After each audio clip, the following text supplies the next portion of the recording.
Kabarnya sukacita, amin. Amin. Kemurahan Tuhan menyertai kita. Saya percaya satu minggu ini kita semua dalam tangan pemeliharaan Tuhan yang ajaib dan yang sempurna. Sebab kalau kita tidak dipelihara Tuhan, mungkin kita nggak sampai di hari Minggu ini mungkin. Tetapi biarlah hari ini kita mau bersukacita dan bersyukur bersama. Kita mendekat kepada Tuhan, hanya dekat Allah saja kita memiliki ketenangan dan kedamaian. Saya mempersilahkan Bapak Ibu untuk berdoa bersaat teduh sejenak. Terima kasih Tuhan Yesus, terima kasih.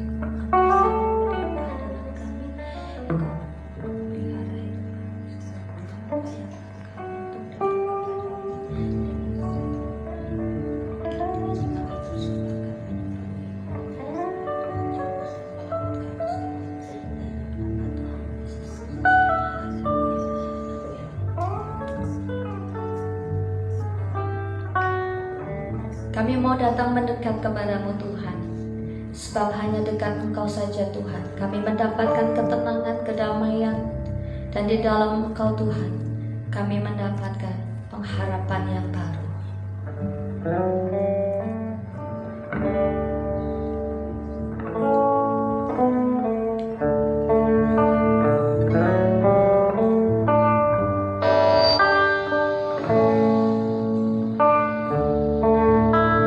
Hanya dekat Allahku, rasa tenang hati.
Kami mengucap syukur kepadamu untuk kebaikan Tuhan yang kami terima sampai hari ini Tuhan.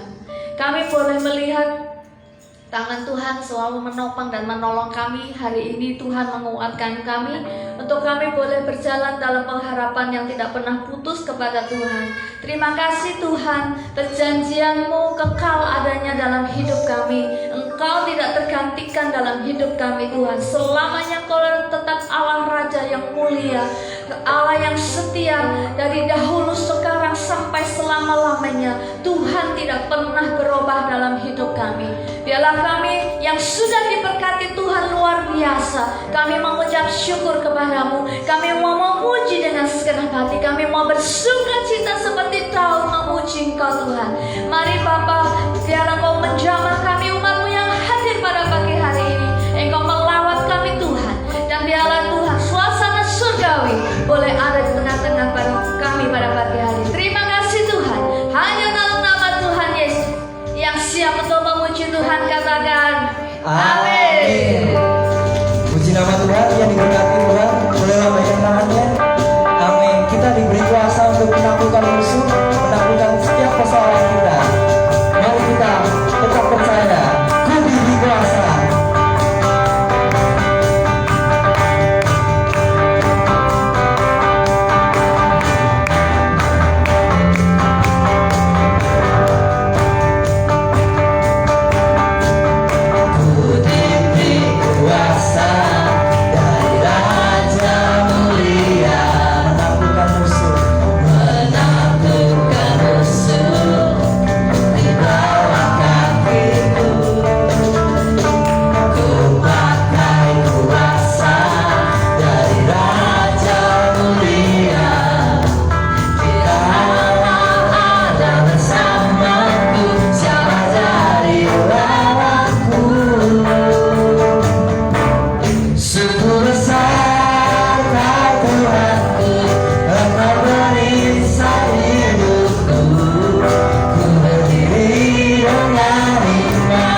Tuhan berikan kepada kita supaya kita bisa datang untuk beribadah kepada Tuhan.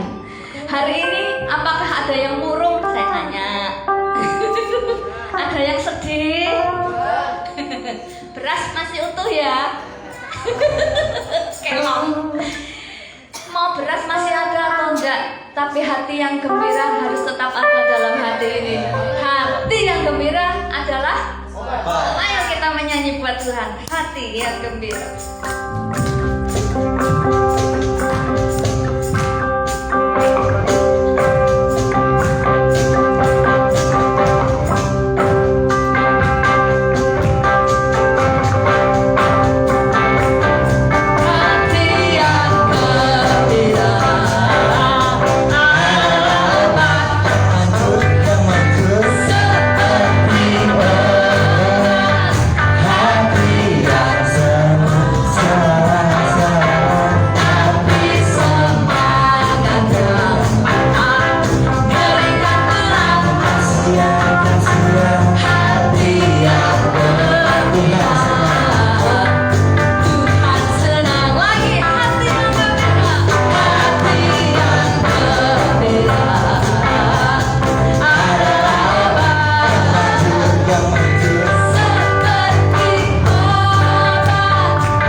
persiapkan hati kita untuk mendengarkan firman Tuhan. Biar Tuhan yang selidiki hati kita, apakah kita sungguh mengasihi Tuhan. Dia yang menilai setiap hidup kita, tidak ada yang tersembunyi bagi Dia.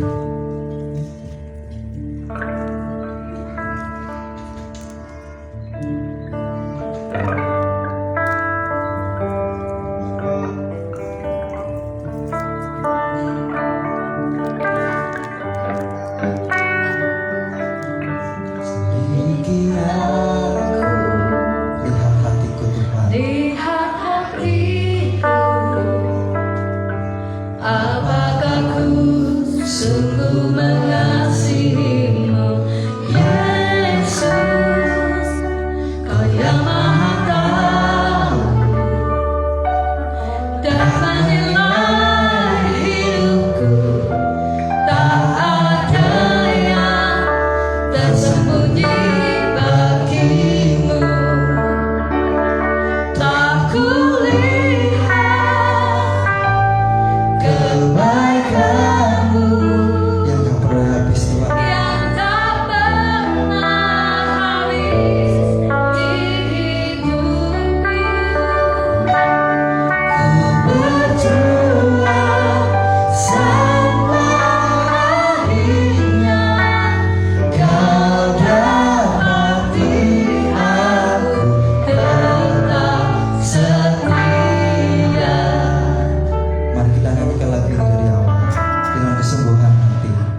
ketika Tuhan sudah datang nanti kita sudah siap memiliki iman yang benar. Kita nyanyikan lagi, tak kulihat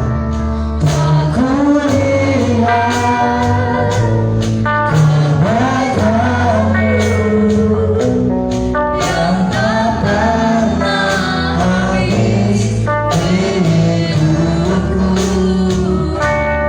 Kau berjuang sampai akhirnya, kau dapati aku tetap setia. Tak kulihat kebaikanmu yang tak pernah habis di hidupku. Kau berjuang sampai akhirnya, kau dapati aku tetap setia. Kau dapati aku tetap setia.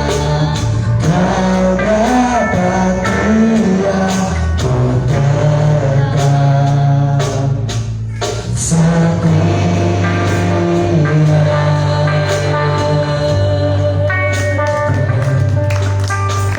Tuhan, kami mau mendengarkan isi hatimu.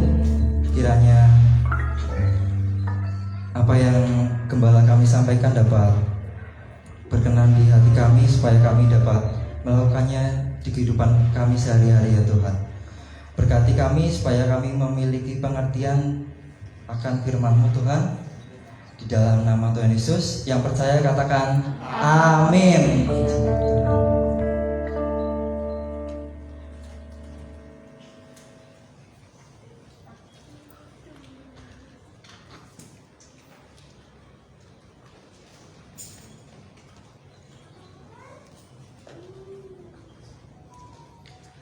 Shalom. Selamat pagi. Apa kabar? Luar biasa. Puji Tuhan Bapak Ibu dan Saudaraku yang dikasihi Tuhan. Hari ini kita masih sehat-sehat saja. Amin. Hanya orang yang pandai bersyukur, dia dapat menikmati berkat kemurahan Tuhan tiap-tiap hari. Amin. Puji Tuhan Bapak Ibu yang dikasihi Tuhan. Hari ini saya mengajak saudara untuk merenungkan kembali tema ini, saudaraku yang dikasihi Tuhan. Kalau minggu yang lalu Bapak tahu apa yang kita perlukan, ya. Bapak mau tahu yang di surga itu tahu bahwa apa yang kita perlukan hari ini itu dia sangat-sangat tahu. Yang setuju katakan amin. Oleh sebab itu saudaraku yang dikasihi Tuhan, mengapa kita harus terlalu khawatir dalam kehidupan ini? Mengapa kita terlalu meresahkan diri dalam kehidupan ini, saudaraku yang dikasihi Tuhan? Bukankah Bapa kita yang di surga itu sangat-sangat tahu bahwa kita membutuhkan A, B, C, D, ya? Nah, saudaraku yang dikasihi Tuhan, firman Tuhan mengatakan demikian, saudaraku. Dalam Ulangan pasal 30 ayat yang ke-14, tetapi firman ini sangat dekat kepadamu, ya, yakni di dalam mulutmu dan di dalam hatimu untuk dilakukan. Nah, saudaraku yang dikasihi Tuhan, orang yang mengasihi Tuhan itu adalah orang yang melakukan sesuatu untuk Tuhan. Sekali lagi, jadi orang yang mengasihi Tuhan adalah orang yang melakukan apa yang Tuhan senang. Jadi gini, tetapi firman ini sangat dekat kepadamu. Sangat dekat kepadamu. Firman itu sangat dekat dalam kehidupan kita. Ya, di situ dikatakan yakni di dalam mulutmu. Di dalam apa? Mulut. Ya, firman itu ada di mulut kita dikatakan, dan di dalam hatimu. Maksudnya ketika ada di dalam mulut dan di dalam hati, itu sesuatu yang membuat kita hidup, saudaraku yang dikasih Tuhan. Ya, apa yang ada di hati keluar dari apa yang ada di hati, apa yang ada di mulut. Gimana yang benar? Apa yang keluar dari mulut itu berasal dari hati, saudaraku yang dikasih Tuhan. Tapi kalau apa yang keluar dari mulut itu berbeda dengan apa yang ada di dalam hati, itu adalah suatu kebohongan. Ya kan? Nah, ketika kita berkata, Tuhan, aku mengasihimu, saudaraku yang dikasih Tuhan. Hari ini, kalau boleh jujur bilang sama Tuhan, Tuhan, beri aku kapasitas yang lebih besar, beri aku keahlian yang lebih banyak. Kenapa? Pertanyaan itu saya ajukan kepada Tuhan. Tuhan, kalau musim liburan anak sekolah, ya kan, itu banyak orang yang hangout, banyak orang yang pergi keluar kota, banyak orang yang pulang kampung, banyak orang apa lagi? Tidur di rumah. Tidur di rumah. Kok jujur banget? Ya kan? Nah, oleh sebab itu Tuhan, ketika musim liburan tiba, yang melayani hampir sedikit, hampir tidak ada. Coba bayangkan yang ada cuma 2 orang. Ya. Nah, bagaimana?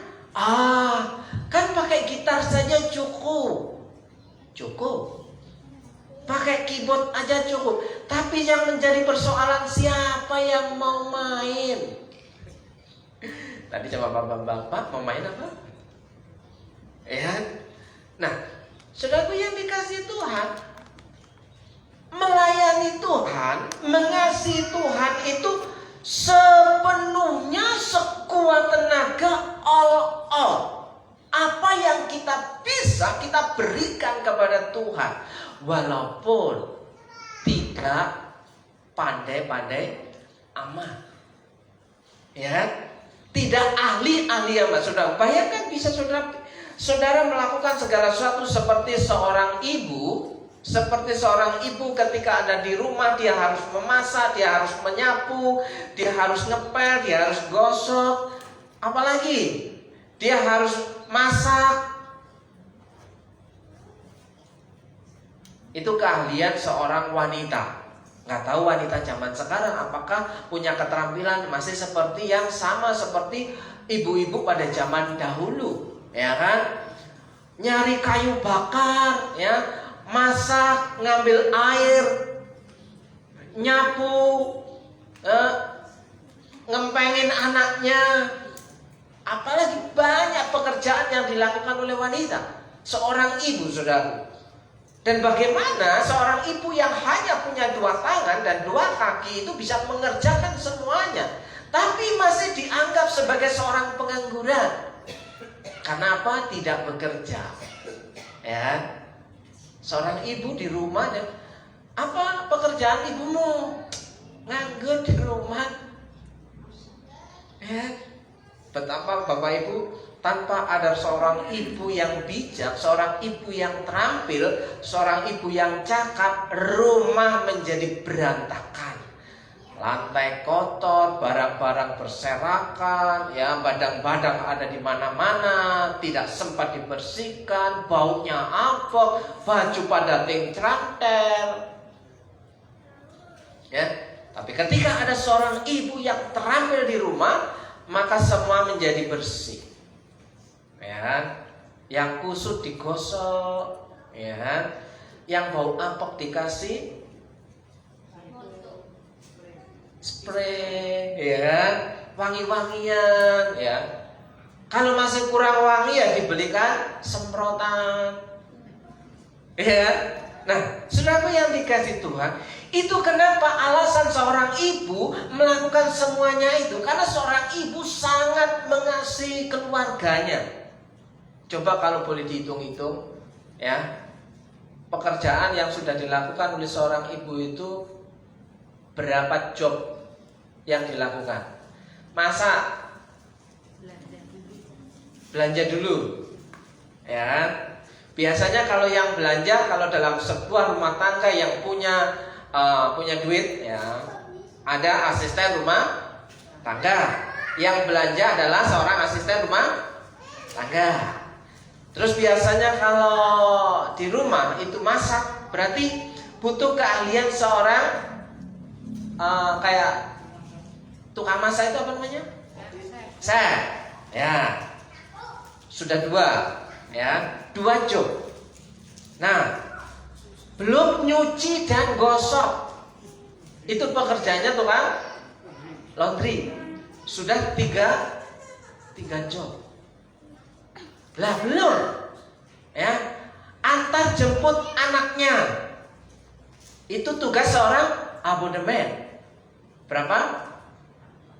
4 job. Selain ngurus anak sebagai seorang ibu, 5 job.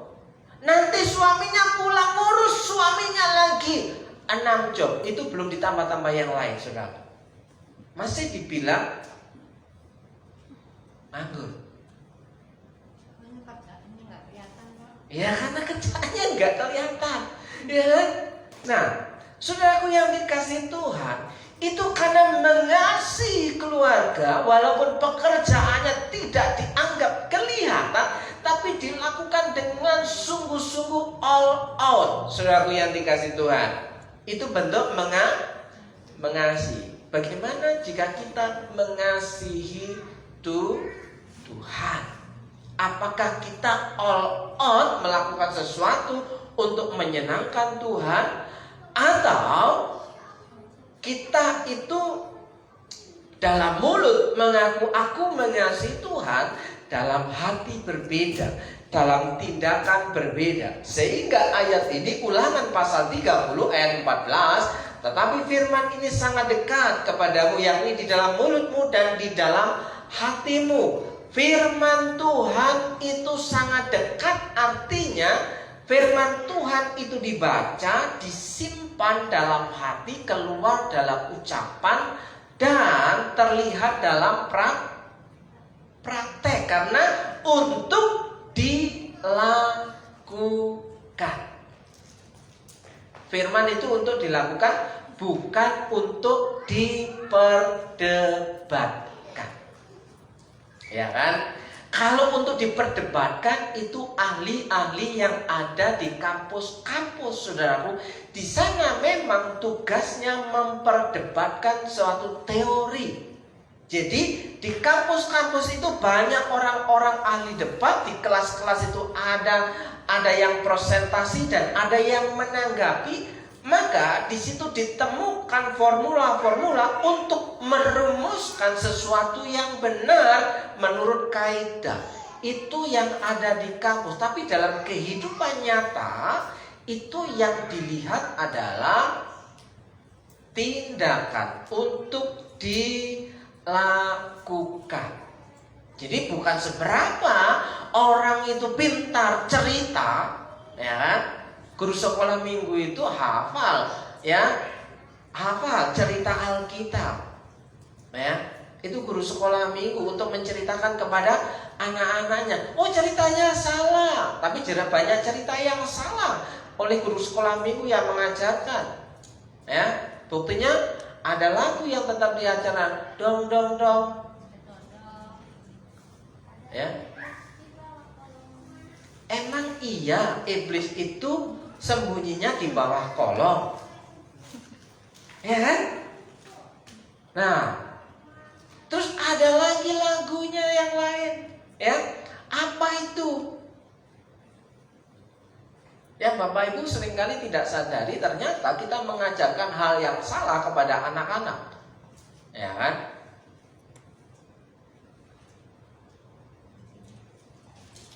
Kalau berdoa harus tutup mata. Lah kalau pas berdoanya lagi bawa motor, Ya, lagi di jalan. Wah, tadi berangkat belum lu belum berdoa. Pas di jalan rame. Wah, ingat guru sekolah minggu yang kalau berdoa harus tutup mata. Loh kan? Tutup mata itu tidak keharusan, saudaraku yang dikasih Tuhan. Ya, boleh tutup mata, boleh melek mata, tergantung saudara berdoanya di mana. Ya kan? Nah, saudaraku yang dikasih Tuhan, karena firman itu sangat dekat dalam kehidupan kita, yakni apa yang kita dengar, apa yang kita baca, apa yang kita renungkan, kita simpan dalam hati. Seperti halnya ketika Maria itu dikasih kabar oleh malaikat bahwa engkau akan mengandung seorang anak laki-laki. Padahal waktu itu Maria masih gadis. Tapi malaikat datang kepada Maria. Malaikat itu berkata, kamu akan mengandung seorang anak laki-laki dan engkau harus menamai dia Yesus. Maria bilang, mana mungkin hal itu terjadi? Aku kan belum bersuami. Tapi kalimat berikutnya, Maria menyimpannya semuanya itu dalam hatinya. Artinya Maria mempercayai kabar berita dari malaikat. Itu artinya untuk dilakukan. Jadi firman itu untuk dilakukan, bukan soal yang pinter-pinteran. Siapa yang pinter Alkitab, siapa yang pinter hafal firman Tuhan, tapi siapa yang pinter melakukannya. Saudaraku yang dikasih Tuhan, itulah mengasihi Tuhan. Ayat yang ke-15, Ulangan pasal 30. Ingatlah, aku menghadapkan kepadamu pada hari ini kehidupan dan keberuntungan. Jadi firman Tuhan itu mau mengatakan dalam kitab Ulangan bahwa aku menghadapkan kepadamu pada hari ini kehidupan dan keberuntungan. Siapa dalam kehidupan ini yang tidak mau beruntung? Ya, ada nggak yang mau rugi? Ya. Kalau dalam budaya Tionghoa, dalam perayaan Imlek itu terkenal dengan kata Fu. Tahu Fu? Fu yang ada di amplop-amplop merah itu loh. Ya, yang ada isinya itu loh. Ya, biasanya ada tulisan Fu. Ya, Fu itu adalah keberuntungan. Makanya Kyonghi. Ya. Dan dalam tradisi orang Tionghoa, ya, angka yang dipakai untuk mengangka keberuntungan adalah angka berapa? 8. Ya, nomor plat motornya 888. Kalau saudara ya pergi ke ini cuci mobil di sampingnya The Best, yang punya perusahaan itu, pemiliknya, kendaraannya, coba Bapak Ibu lihat angkanya berapa? Hampir semua kendaraan pemilik yang itu, pemilik cucian mobil itu, hampir semua angkanya 888. Sempurna. Itu artinya apa? Menggambarkan bahwa kehidupannya menginginkan sesuatu yang beruntung, sempurna. Nah, hari ini firman Tuhan katakan, aku menghadapkan kepadamu pada hari ini kehidupan dan keberuntungan. Ini masih enak, tapi koma, kematian dan kecelakaan. Ternyata Bapak Ibu, kehidupan dan keberuntungan dan kematian dan kecelakaan di sini pilihan loh. Di sini pilihan, kita mau hidup dan beruntung atau kita mau mati dan celaka. Sekarang kalau dibilang ini firman Tuhan kok keras, kita diperhadapkan dengan pilihan. Ya, hari ini mau hidup dan beruntung atau mau mati dan celaka, itu pilihan, saudaraku yang dikasih Tuhan. Nah, seorang bapak tidak mau anak-anaknya mengalami celaka. Seorang bapak tidak mau anak-anaknya mengalami kematian yang mengenaskan. Seorang bapak punya kerinduan anak-anaknya memiliki kehidupan dan keberuntungan. Saudaraku yang dikasih Tuhan. Hari Minggu yang lalu, ketika saya ngajak anak-anak keluar, ya, salah satunya di situ, ya kan? Ketika yang di sini bilang, apa yang kamu harapkan, ya, sebagai seorang anak terhadap bapakmu? Iskia jawab, makan enak. Ya udah, nanti malam kita keluar cari makan enak. Tapi ada seorang anak yang tidak percaya. Salah satunya, yang benar Pak. Loh, ini serius, saudaraku yang dikasih Tuhan. Ini serius. Yang benar Pak. Udah. Sudah diajak, sudah di dalam mobil masih nggak percaya. Ya, kirain Bapak ngomongnya tadi nggak serius. Bayangkan sudah OTW, sudah ada di dalam mobil, masih ngomong, kirain Bapak tadi nggak serius. Bukankah itu gambaran? Banyak anak-anak Tuhan, ya, ketika Tuhan sudah berjanji, ingatlah, aku menghadapkan pada hari ini kehidupan dan keberuntungan. Artinya Tuhan itu memegang sumpah dan janjinya dan tercatat abadi sampai kesudahan zaman, dan itu pasti tergenapi. Apa yang keluar dari mulutnya pasti terjadi. Nah, pertanyaannya, apakah kita mempercayai apa yang tertulis di dalam Alkitab ini adalah sesuatu hukum yang pasti, saudaraku?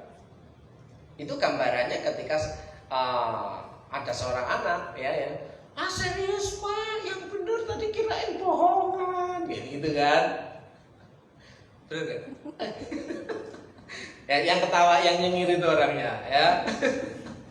Nah, saudara, seringkali kita berlaku seperti itu kepada Tuhan. Tuhan, apa benar sih firman-Mu itu menjadi kenyataan? Apa benar sih firman-Mu ini ya dan amin? Buktinya mana? Padahal sudah OTW, saudaraku, sudah OTW.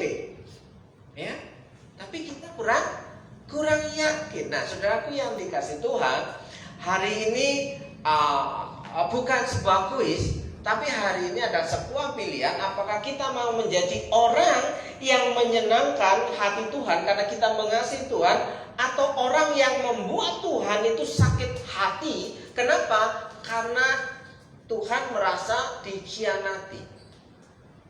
Coba bayangkan Bapak Ibu ketika dikhianati, rasanya gimana? Sakit.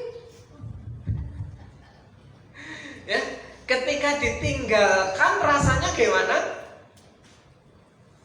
Ada nggak yang pernah patah hati? Ditolak calon mertua misalnya. Saya berkali-kali ditolak-tolak.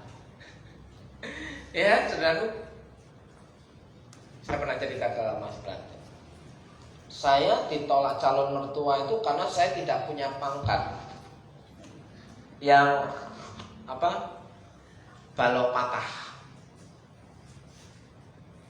Ya, karena calon mertua saya itu pada waktu itu loh ya.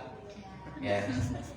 Pada waktu itu punya pangkat, ya, kompor, ya. Paling tidak saya mendekati anaknya, saya harus punya pangkat. Sampai dibilang, ya, dia itu loh gajinya di bank hanya cukup untuk beli bensin katanya. Nah, nanti kalau hidup bensinnya aja dengan gaji seorang pegawai bank hanya cukup untuk beli bensinnya saja. Nah, kalau kami dengan pendeta mau makan apa? ya makan nasi dan lauk pauk toh. Nah, sudah, itu satu contoh, saudara. Tertolak itu sakit. Tertolak itu sakit. Saya mengadu ke Bapak Gembala pada waktu itu. Om, aku diperlakukan sama seperti ini. Harapan saya ketika saya mengadu ke Bapak Gembala, saya mendapat perlindungan dan pembelaan saudaraku yang dikasih Tuhan, supaya saya dijembatani untuk lobby. Karena papanya itu adalah seorang majelis, berarti ada di bawah otoritas Bapak Gembala, saudara. Saya laporan ke Bapak Gembala, Om, gini loh. Jawabnya menyakitkan. No, kamu kan hamba Tuhan. Jawaban seorang pendeta itu sebenarnya, kamu kan hamba Tuhan. Serahkan saja sama Tuhan. Loh, yang aku minta pembelaan dari Om kok malah diserahkan ke Tuhan toh? Serahkan hakmu, kamu kan hamba. Walaupun kamu sebagai laki-laki punya banyak 1001 cara untuk mendapatkan wanita itu. Betul Pak Bapak? Betul? Untuk mendapatkan seorang wanita, seorang laki-laki, dengan 1001 cara kamu bisa dapatkan. Tapi ingat kamu hamba. Aku harus marah gak iso wong sama Pak Pendeta, Pak Gembala, mau nangis malu, laki-laki gagak ya. Diam aja. Itu rasanya sakitnya ketika tertolak. Gak tahu kalau saudara gak pernah tertolak, belum tahu rasanya sakit. Sakitnya itu di yang diingat sama istri saya, pengalaman saya adalah satu hal, ya, ketika kena PHK itu,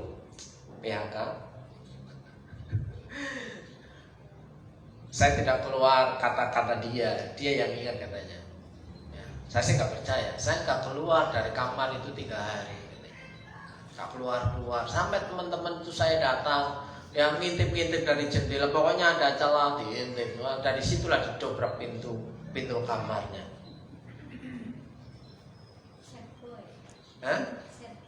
Sad boy katanya.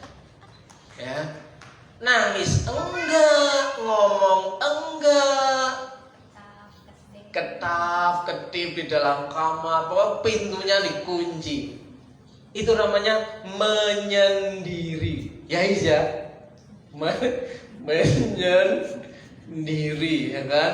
Mau komplain sama siapa? Ya, mau mengadu ke Bapak Gembala nggak dibelain, ya kan? Jauh dari orang tua, cuma siji ontang-anting di tempat perantauan, nggak punya saudara dan teman malah mentertawakan.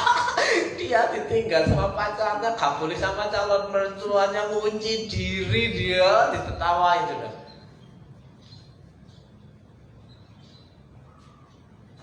Rasa kecewa pasti ada. Tapi hari ini saya mau katakan saudara, kalau kita ketemu dengan Tuhan sebagai seorang Bapa, kita menggambarkan Tuhan itu sebagai seorang Bapa yang tahu hidup kita. Tujuan Tuhan itu adalah memberikan kehidupan dan keberuntungan, bukan kematian dan kecelakaan, saudaraku yang dikasih Tuhan. Terus bagaimana kita bisa berkata, Tuhan, aku mau mengasihimu lebih lagi. Aku mau mengasihimu lebih lagi. Ya kan? Seperti Yaya ini loh, kalau memang benar-benar mengasihi, ya pokoknya capek, pulang mandi langsung berada, keluar lagi gitu kan. Lu ya kan? Karena apa? Karena sayang. Walaupun capek dibelain, nggak istirahat, ya pulang sebentar, kalau nggak mandi ya cuci muka semprot keluar lagi. Gitu ya. Loh itu fakta loh. Fakta loh. Mungkin Bapak Ibu nggak ngalami yang seperti itu. Ya.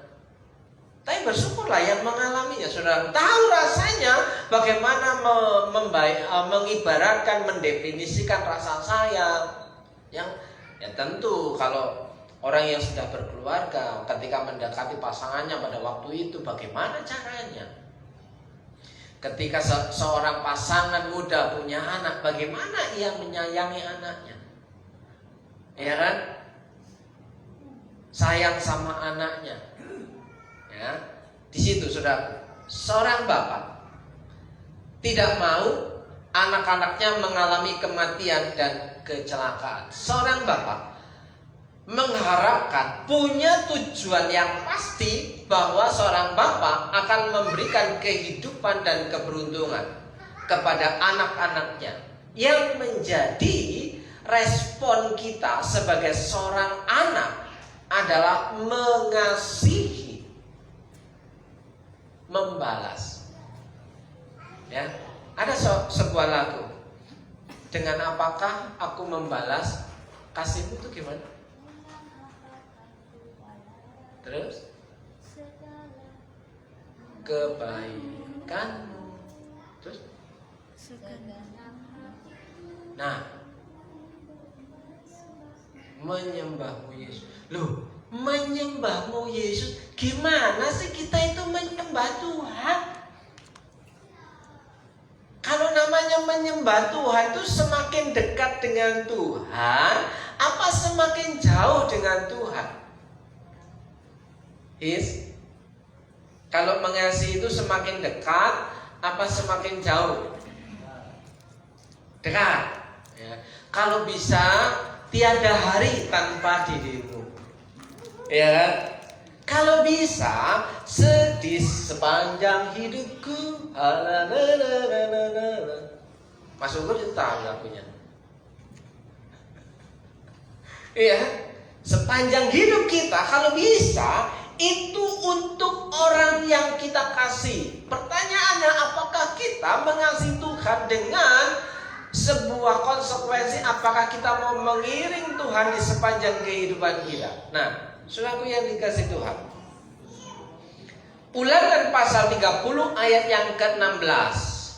Ya, perintah Tuhan itu apa? Kalau kita mengasihi, katakan lakukanlah itu. Nah, yang kita lakukan itu apa, saudaraku? Ayat 16. Karena pada hari ini aku memerintahkan kepadamu. Apakah ini hanya berlaku untuk orang pada waktu itu? Kan konteksnya kitab Ulangan ini ditulis oleh Musa, dan Tuhan memerintahkan kepada Musa untuk memberitahukan kepada bangsa Israel. Ya kan? Memerintahkan kepadamu, aku memerintahkan kepadamu. Nah, apakah ini masih berlaku? Ya. Kalau kita percaya firman Tuhan itu kekal itu sampai kesudahan zaman, sampai Tuhan Yesus datang yang kedua kali, maka ini berlaku sampai hari ini. Karena pada hari ini aku memerintahkan kepadamu untuk mengasihi Tuhan Allahmu. Konteks perjanjian lama, mengasihi Tuhan itu perintah. Ya, karena diperintahkan untuk mengasihi Tuhan Allahmu, ya, dengan hidup menurut jalan yang ditunjukkannya dan berpegang pada perintah, ketetapan dan peraturannya. Jadi konteks perjanjian lama, perintah Tuhan itu mengasihi Tuhan, mengasihi Dia, ya, dengan jalan apa? Lakukanlah itu, ayat yang terdepan tadi. Dan ini dikatakan, ya, dengan hidup menurut jalan yang ditunjukkannya dan berpegang pada perintah, ketetapan dan peraturannya, supaya engkau hidup. Nah, saudaraku, supaya engkau hidup, bagaimana kita bisa hidup dan mengalami keberuntungan? Kita kita di sini diberi hadapan, aku menghadapkan kepada pada hari ini kehidupan dan keberuntungan supaya kita hidup dan mengalami keberuntungan. Bapak Ibu, di sini dikatakan apa? Mengasihi Tuhan Allahmu dengan hidup menurut jalan yang ditunjukkan kepada. Bapak Ibu yang dikasihi Tuhan, Bapak Ibu kalau pergi keluar kota atau mencari sebuah alamat dengan sebuah kendaraan, Bapak Ibu tidak tahu dan tidak tahu harus bertanya kepada siapa. Satu-satunya jalan yang dikerjakan apa? Pakai Google Map. Ya. Walaupun Google Map itu membawa kita ke jalan yang sempit, ke jalan yang rame, ya, masuk kampung, tapi pasti tujuannya pasti, ya kan? Karena kita tidak tahu, kalau tahu tidak pakai Google Map. Tapi kalau belum tahu, kita percaya kepada mbak-mbak yang ngomong di Google Map. Biasanya apa? Kalau kita pakai Google Map? Belok kiri, belok kanan, ya. Tujuan Anda berapa kilo lagi? Dan posisinya di sebelah kanan. Saudara percaya kepada mbak-mbak yang ada di Google Map yang tidak saudara kenal? Ya, percaya kalau itu menunjukkan jalan kita sampai tujuan, ya. Nah, sama dengan kita naik angkot, naik bis apa? Bis trans. Kita percaya kepada supirnya, ya. Masuk belum, ya, mau berhenti, mau ngebut, ya, mau jalan pelan-pelan, ya kan, mau belok kanan, belok kiri. Ada nggak yang komplain dengan supir? Ada nggak? Pernah Pak Bambang pernah dikomplain ketika nyopir? Kenapa sih belok kanan? Kenapa sih belok kiri? Kenapa nggak jalan ini saja? Percaya kepada sopirnya. Demikian juga dengan Google Map. Percaya kepada perintah dan petunjuk orang yang berbicara dalam Google Map, sudah. Nah, kita tahu nggak tujuan kita itu mau kemana? Hidup dan mengalami keberuntungan. Dikatakan di sini apa? Supaya engkau hidup dan bertambah banyak dan diberkati oleh Tuhan. Bapak Ibu bisa memahami sendiri kalimat ini jelas bahwa hidup dan bertambah banyak dan diberkati oleh Tuhan. Itu artinya apa, Bapak Ibu?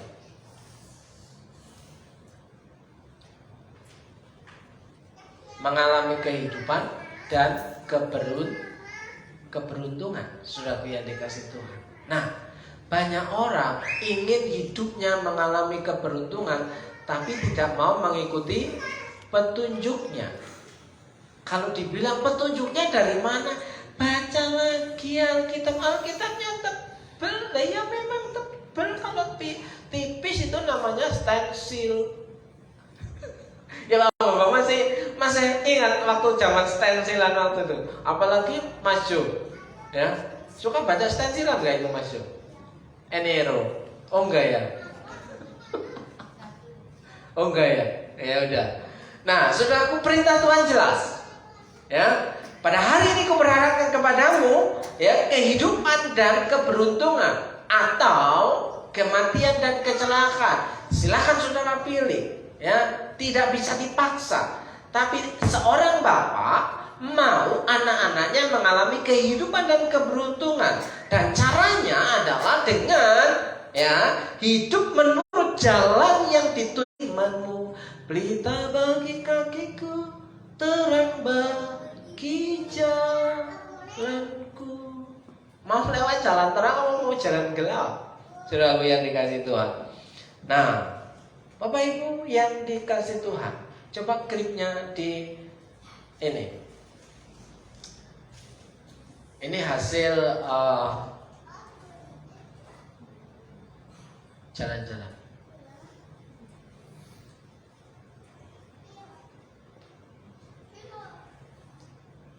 Cuma sebentar.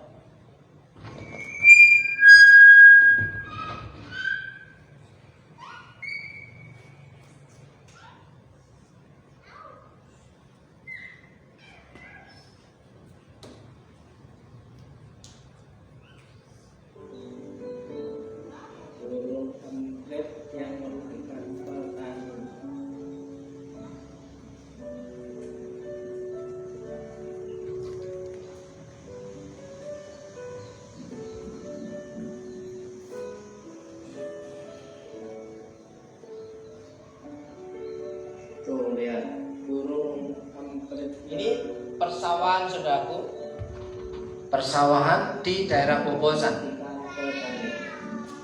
Ya, sudah mulai menguning, bulir-bulirnya sudah mulai merunduk, tapi yang jadi persoalan di situ ada banyak burung emprit.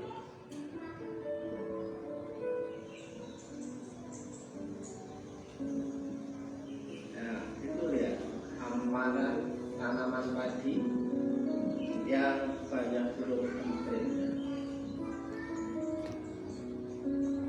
Sawah yang ditanami padi tidak banyak menghasilkan panen karena padinya banyak dimakan sama burung emprit atau burung pipit. Kalau kita katakan burung pipit dipelihara oleh Tuhan, dia cukup untuk makan, tetapi yang dirugikan adalah para petani yang menanam padi. Maukah kita dianggap hanya sebagai burung emprit saja? Itu cuplikan bagaimana Tuhan memelihara burung emprit, burung pipit. Saudaraku, sampai saya beli burungnya. Tadi Mas Unggul tanya, Mas kok ada burung? Iya. Ya. Ini ada burung. Ada yang belum tahu burung emprit, burung pipit? Ya. Bapak Ibu tahu harganya berapa? Kalau dari orang-orang yang nyari burung itu cuma dihargai 1.000 satu ekor. Tapi kalau sudah di tukang burung situ, ya 10.000 dapat 4. Tapi kalau saya dapat 5. Berapa? Ya. Itu artinya apa? Harganya sangat-sangat murah, saudaraku yang dikasih Tuhan. Tapi yang saya heran, burung kecil-kecil ini pakannya satu kotak ini penuh, 1 hari habis 5 ekor. Ya, Bapak Ibu, ketika saya beli, ini pakannya satu gini itu harganya 9.000. 9.000. Oh, emang di tempat berapa? Ada 6.000 ya? Ya beli sama saya coba deh. 6.000 ya apa? 7.000, 8.000, 9.000. Nah, saudaraku yang dikasih Tuhan, ketika saya mulai memelihara burung emprit, masih ada 2 di sana, yang 3 dimakan tokek. Tokek aja doyan burung emprit, saudaraku yang dikasih Tuhan. Saya cari sumber masalahnya, apakah ini tikus atau binatang yang lain. Ternyata saya tungguin semalaman, tokek yang datang gede segini, nyongkel jerujinya ini. Dimakan 3, tinggal 2, dan ini 5. Ada 7 saya punya burung emprit, saudaraku. Nah, ketika saya memelihara burung emprit, apakah burung emprit yang ada di kandang ini bisa cari makan? Bisa cari makan, Is? Nggak bisa, ya kan? Kalau dia nggak makan, dia pasti mati. Saudaraku yang dikasih Tuhan. Nah, Ketika saya kasih makan dan tinggal segini, maka saya memikirkan, wah, makanannya mau habis nih. Saya harus punya cadangan untuk burung saya. Makanya saya belikan 1 botol lagi 10.000. Ya kan? Supaya bisa ngoceh. Ini ada ketan hitam. Ya kan? Saya beli untuk cadangan, saudaraku. Nah, ini ketika saya merasa bahwa saya memeliharanya, maka saya punya kewajiban untuk memberi makan. Persoalannya, saudara pernah pikirkan nggak? Makannya ya cukup yang ada di sini toh, burung ini. Tidak bisa keluar. Aku pengen jambu. Aku pengen apa lagi? Ya, dia akan makan di situ. Itulah yang namanya Tuhan memelihara burung emprit. Hanya cukup sekedar untuk makan, saudaraku yang dikasih Tuhan. Nah, saudaraku yang dikasih Tuhan, kalau saya punya peliharaan yang saya anggap ini sesuatu yang berharga, maka saya akan kasih makan, saya akan belikan makanan. Tidak mungkin dia akan beli sendiri ke toko. Ya, tokonya ada di sana. Ya, di Proliman. Ya. Saya yang pergi, saya yang belanja, saya yang meluarkan uang, ya. Dan dia yang makan, saudaraku yang dikasih Tuhan. Bukan saya yang makan, saya yang beli, saya keluar uang, saya pergi, saya dapat, bawa pulang, saya makan. Enggak, tapi dia yang makan. Nah, saudara bisa pikirkan ini tentang sesuatu hal, ya. Tuhan memelihara burung emprit yang tidak menanam, tapi ia menuai, ya kan?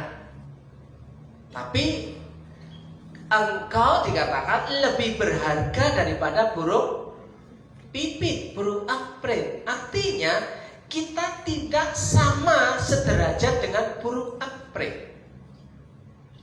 Nah, dikatakan, saudaraku yang dikasih Tuhan, kalau kita membaca Injil Matius pasal yang ke-10, di situ jangan takut, jangan khawatir, ya.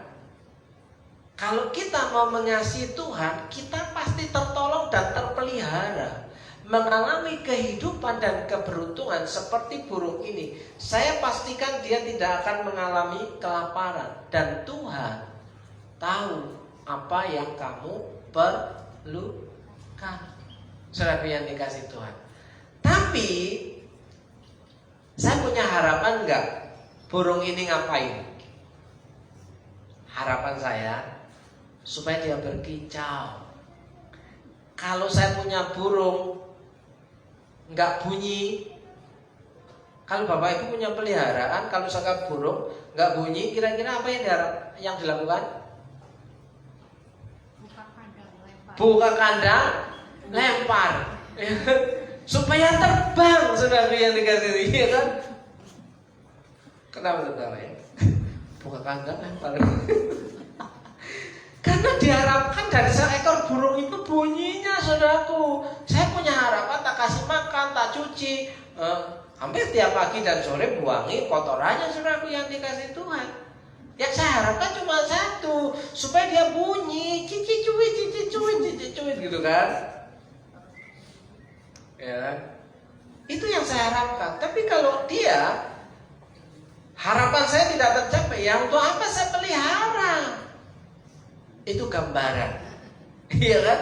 Itu gambaran ya. Kalau kita dipelihara oleh Tuhan, Tuhan itu punya harapan apa gitu loh.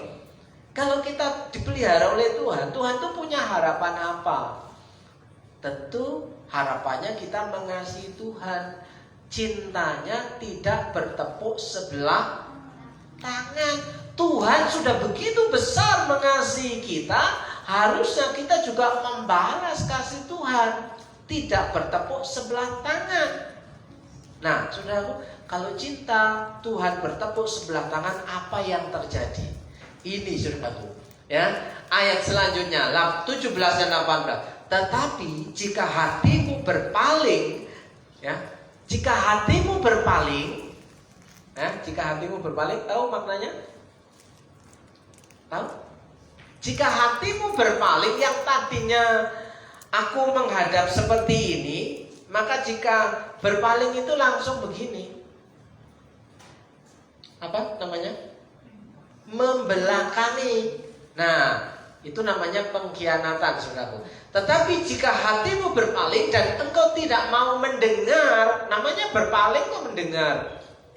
Sudah buang muka duluan, ya. Bahkan engkau mau disesatkan untuk sujud menyembah kepada Allah lain dan beribadah kepadanya, maka ada kata maka. Aku memberitahukan kepadamu pada hari ini bahwa pastilah kamu akan binasa.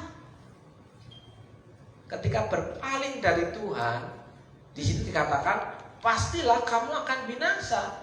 Tadi di ayat sebelumnya, lakukanlah ini, lakukanlah itu, yaitu kamu harus mengasihi Tuhan supaya dapat kehidupan dan keberuntungan.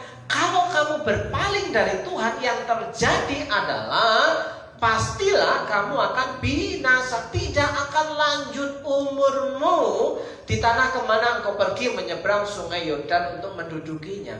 Maksudnya hari-hari yang akan dilalui itu akan mengalami penderitaan. Kan kita nggak mau celaka, kita nggak mau menderita. Ya kita pilih yang ada di sini. Kita mau hidup mengalami keberuntungan. Kita ngikutin Google Map-nya supaya apa? Sampai ke tujuan, saudaraku yang dikasih Tuhan. Nah, apakah hari ini kita mau mengambil keputusan yang benar? Apakah kita mau mengasihi Tuhan? Atau di sini sujud menyembah kepada Allah lain itu artinya menolak firman. Sujud menyembah kepada Allah lain itu artinya menolak firman. Firman itu hanya sebatas di kepala tapi tidak pernah dilakukan. Ya. Hebat di kepala tapi tidak pernah dilakukan. Saudaraku yang dikasih Tuhan. Nah, di sini sebagai seorang bapak, saya mengajak jemaat Tuhan untuk apa? Ya, untuk tidak berpaling dari Tuhan. Ya, untuk tidak berpaling dari Tuhan. Saudaraku yang dikasih Tuhan, tahukah saudara, ketika kata berpaling ini diterjemahkan dalam bahasa Inggris itu turn away. Turn away artinya apa? Menjauh. Ya, menjauh dari Tuhan.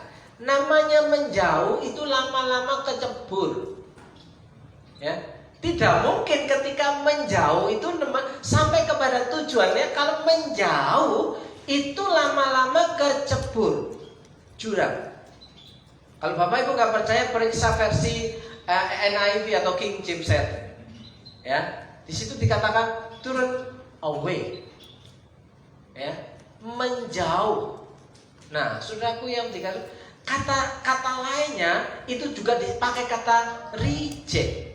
Apa reject? Menolak. Kan tidak mau mendengar.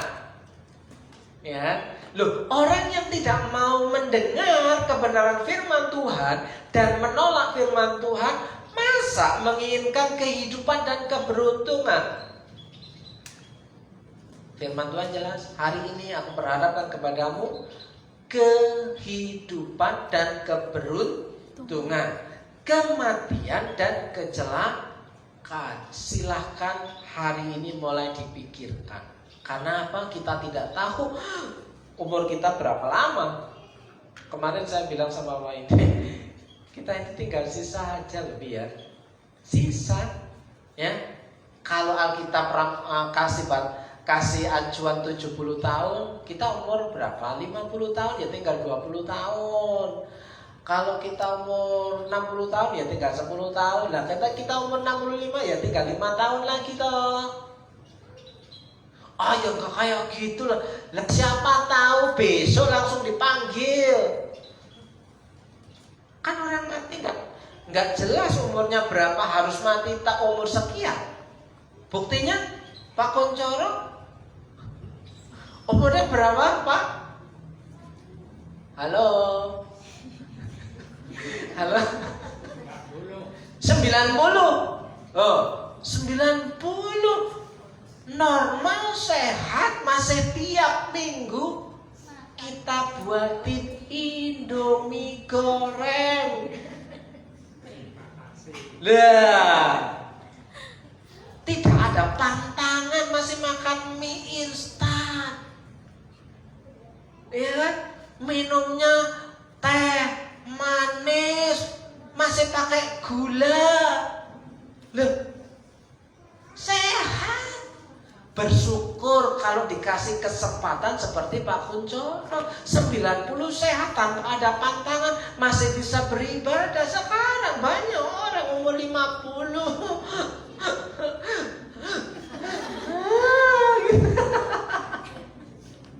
Iya kan? Nah, bersyukur kita hari ini masih bisa ibadah. Bersyukur. Mari kita mengasihi Tuhan dengan lebih dalam lagi. Amin. Mengasihi Tuhan lebih dalam lagi, supaya tidak mengalami kebinasaan yang seperti itu, saudaraku. Nah, saudaraku yang dikasihi Tuhan, mengasihi Tuhan yang tadi itu kan perjanjian lama. Terus kalau perjanjian baru bilang apa? Jadi saya kunci pertanyaannya. Kan kita hidup dalam perjanjian baru. Salah, kita hidup dalam zaman gereja. Ya, kita hidup dalam zaman gereja. Perjanjian lama sudah lewat sebenarnya. Ya, pada zaman Roh Kudus. Karena eranya orang hidup dituntun oleh Roh Kudus. Roh Kudus membawa kita kembali kepada firman. Nah, dalam perjanjian baru dikatakan demikian. Oh, ini renungan hari ini. Ya, ini renungan hari ini di grup. Ya, Yeremia 14 ayat 10. Beginilah firman Tuhan tentang bangsa ini, mereka sangat senang mengembara. Cocok dengan yang tadi. Turun away, menjauh daripada Tuhan, mengembara dan tidak menahan kakinya. Sebab itu Tuhan tidak berkenan kepada mereka, tetapi sekarang Ia mau mengingat kesalahan mereka dan mau menghukum dosa mereka. Kamu pasti binasa karena ada dosa. Ini bukan saya yang menghakimi, tapi firman Tuhan yang jadi hakim. Tinggal kita mau pilih yang mana. Mau dihukum ya silakan, mau dapat keberuntungan ya silakan. Ya, urus saja masing-masing. Kan tugas saya cuma mengingatkan, ya kan? Nah, saudaraku yang dikasih, ini dalam perjanjian lama, Ulangan pasal 6 ayat yang kelima. Kasihilah Tuhan Allahmu dengan segenap hatimu dan dengan segenap jiwamu dan dengan segenap kekuatanmu. Bukankah ini yang dikutip oleh Tuhan Yesus di Matius pasal 22? Kasihilah Tuhan Allahmu dengan segenap hatimu, dengan segenap jiwamu, dan dengan segenap akal budimu, dan dengan segenap kekuatan. Bukankah yang dikutip perjanjian lama juga? Siapa bilang perjanjian lama bukan firman Tuhan? Yesus memakai Alkitab itu full dari Kejadian sampai pada akhirnya. Saudaraku yang dikasih Tuhan. Nah, kasihilah Tuhan, hai semua orang yang dikasihinya. Ya, kasihilah Tuhan. Perintahnya kasihilah Tuhan, hai semua orang yang dikasihinya. Tuhan menjaga orang-orang yang setiawan. Hari ini penutupnya, kalau engkau setia, Tuhan pasti tolong. Kalau engkau setia, Tuhan pasti pelihara. Kalau engkau setia, Tuhan pasti membawa engkau dalam keberuntungan. Amin. Coba kalau nggak beruntung hari ini, ya kita tidak bisa ibadah. Kalau tidak beruntung hari ini kita tidak bisa makan tanpa makan tanpa pantangan, ya kan? Gak boleh makan ini, gak boleh makan itu, ya. Karena kita mengalami keberuntungan, kita masih bisa memilih mau makan ini atau makan itu, Ya, di sini kasihilah Tuhan hai semua orang yang dikasihinya. Tuhan menjaga orang-orang yang setiawan, tetapi orang-orang yang berbuat congkak diganjarnya. Rupanya pantangannya adalah congkak. Congkak itu sombong, sombong itu tinggi hati itu merasa pintar dan paling tahu sendiri bahwa orang lain itu semuanya bodoh. Maka ganjarannya diganjarnya dengan tidak tanggung-tanggung. Dengan tidak tanggung-tanggung artinya hukumannya itu pasti. Ya kan? Hukumannya itu pasti. Nggak percaya, buktinya aku baik-baik saja. Tunggu tanggal mainnya, saudara ya. Tunggu tanggal mainnya, karena dengan tidak tanggung-tanggung. Saudara, Bapak Ibu, saya dorong Bapak Ibu untuk membaca kitab Yeremia mulai dari pasal 1. Itu luar biasa ya. Terutama memberkati hidup saya sendiri. Ketika saya merenungkan firman Tuhan itu, saya dapatkan sesuatu yang luar biasa. Bagaimana Tuhan sangat mengasihi kita. Ya, kita yang sering kali ya turun away, menjauh, menggembara, Tuhan ingatkan terus menerus, ayo balik, ayo balik, ayo balik, ayo kembali. Karena ini loh sudah kusiapkan, seperti halnya burung emprit saya ini, makanannya yang sudah habis, sudah kubelikan yang baru. Apa? Stok Tuhan tak pernah habis. Amin. Stok Tuhan tak pernah habis. Ya, pemain musik silakan maju ke depan. Saudaraku yang dikasih Tuhan, saya beri kesempatan untuk saat teduh sejenak bagaimana firman Tuhan ini mempengaruhi kehidupan kita.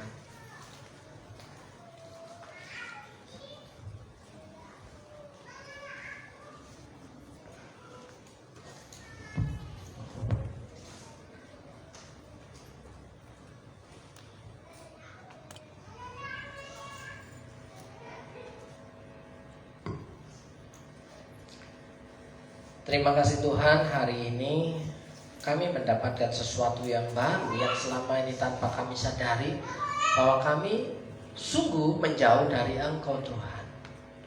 Kenapa Tuhan? Engkau melakukan semua ini dalam kehidupan kami. Dan hari ini kami tahu supaya kami kembali kepadamu Tuhan. Terima kasih Tuhan. Engkau melihat hati dari umatmu hari ini. Dan hamba-Mu berdoa, kiranya berkat keberuntungan Tuhan perintahkan dalam kehidupan umat-Mu dengan segera. Dengan segala kerendahan hati, hamba-Mu minta berkat-Mu turut tercurah untuk umat-Mu. Dalam berkat nama Yesus, saudara yang percaya dan siap menerima berkat kemurahan Tuhan katakan amin. Amin.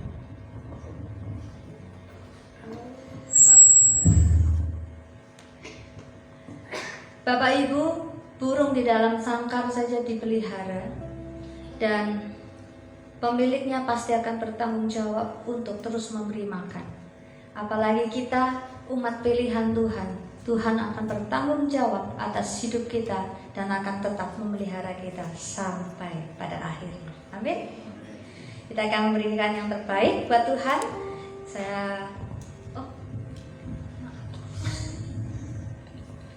Saat lagi kita akan memberikan persembahan kita.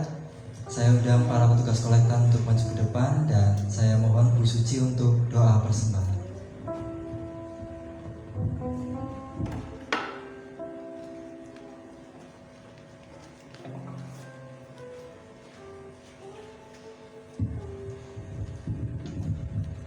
Mari Bapak Ibu kita akan berdoa.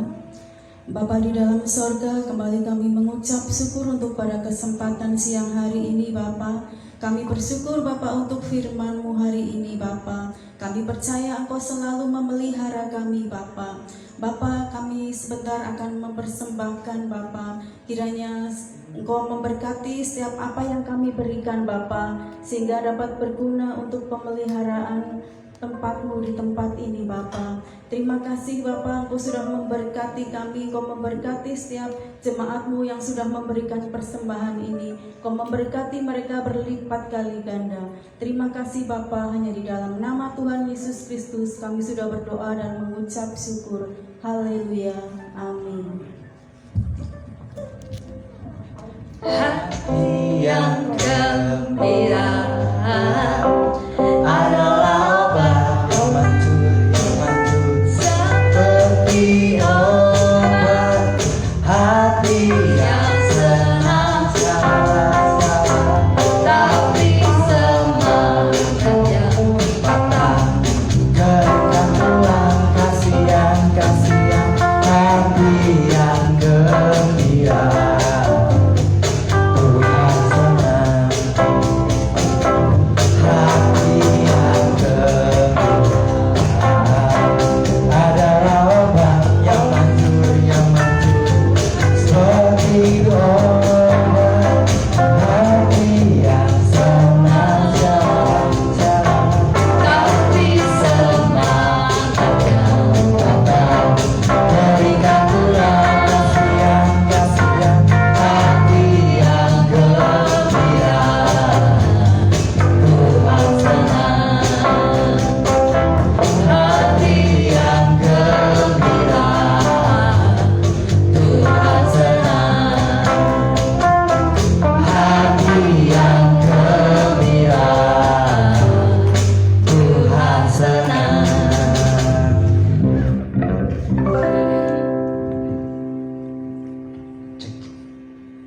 Shalom. Puji Tuhan Bapak Ibu, hari ini ada yang berulang tahun. Hari kemarin dan hari besok. Hari kemarin dan hari besok. Tapi mengucap syukurnya hari ini Bapak Ibu. Ya, berulang tahun Ibu Suci tanggal 12 25. Oh, kali 2 50, sama lah kita. Ya. Terus Ibu Giarto tanggal berapa Tante? 16. Jadi dimajukan ulang tahunnya saudara. Kamu jemaatnya sekarang. Oh iya, puji Tuhan. Jadi Bapak Ibu yang dikasih Tuhan, hari ini kita mendapatkan berkat jasmani dari kedua hambanya ini yang berulang tahun, saudaraku yang dikasih Tuhan. Mau ada kesaksian? Di umur yang keberapa Tante? 71. Udah kelewat loh. Udah kelewat setahun ya. Oh, mau 71. Ya, lahirnya 53. Oh iya. Mau kesaksian? Ya. Ya, diantar dong Om. Tonton ya, kayak waktu itu loh.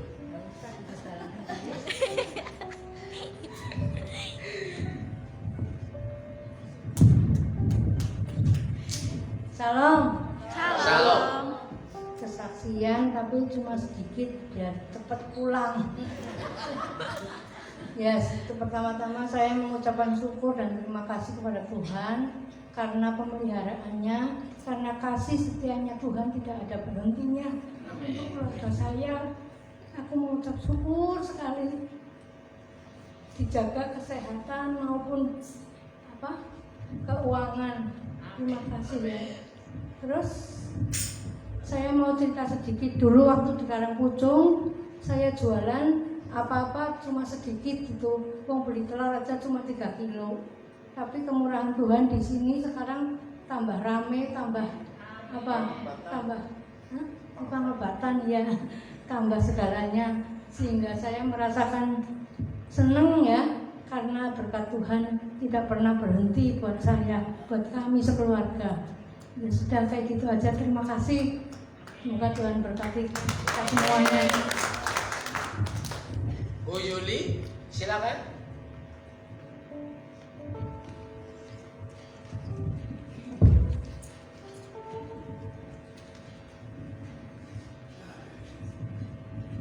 Bu Yuli ini single parent loh. Saya hari ini bersyukur kepada Tuhan karena Tuhan sudah memberi kesempatan kepada saya dan Tuhan sudah memberikan kesehatan, kekuatan kepada saya sehingga saya sampai hari ini masih bisa beribadah dengan Bapak Ibu Saudara semua, dan kiranya Tuhan juga memberikan terus kesetiaan di dalam hati saya, dan saya juga berharap pada Tuhan kiranya hidup saya dapat berkenan di hadapan Tuhan dan dapat menjadi berkat bagi banyak orang. Terima kasih. Puji Tuhan. Hanya itu, Mbak? Oh ya sudah. Kalau lama-lama juga nggak pulang-pulang nanti. Ada lagi yang berulang tahun minggu kedepannya, kita majukan aja. Pak masih jauh ya. Oke, iya. Oh ya, nggak apa-apa. Ya. Kalau bisa ulang tahun tiap bulan. Ya. Saya sebut Bapak Ibu dan Saudara untuk bangkit berdiri. Kita akan mengakhiri ibadah kita. Ya. Kita akan berdoa untuk yang berulang tahun. Ya. Terima kasih Tuhan. Pada hari ini kami mau berdoa untuk yang berulang tahun di bulan ini.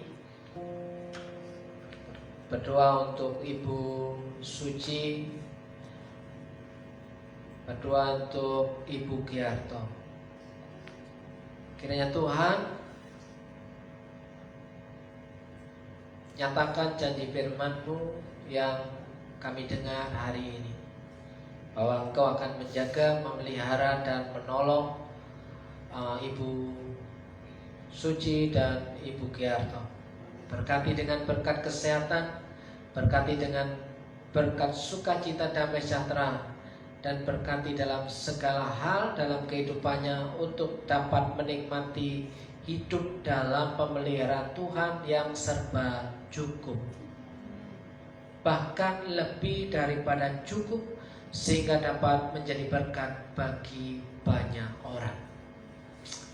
Mau berdoa kiranya berkat kemurahan-Mu yang selalu baru Tuhan nyatakan, dan berkat yang tidak lazim Tuhan sudah sediakan dan Tuhan segera perintahkan untuk dinikmati kedua hamba-Mu ini.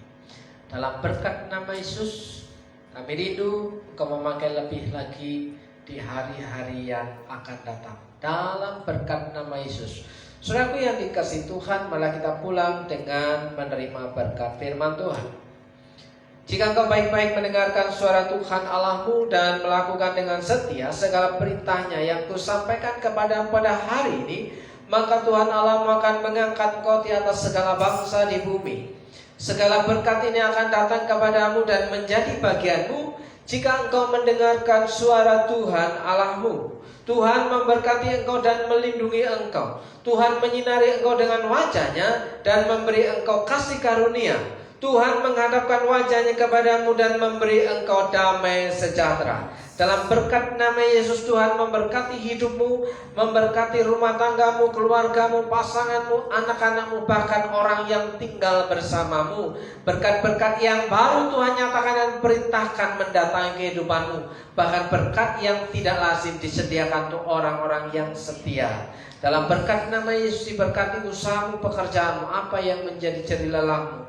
Tuhan memberikan keberuntungan. Dalam berkat nama Yesus, saudara yang percaya, Tuhan itu baik, katakan amin. Amin.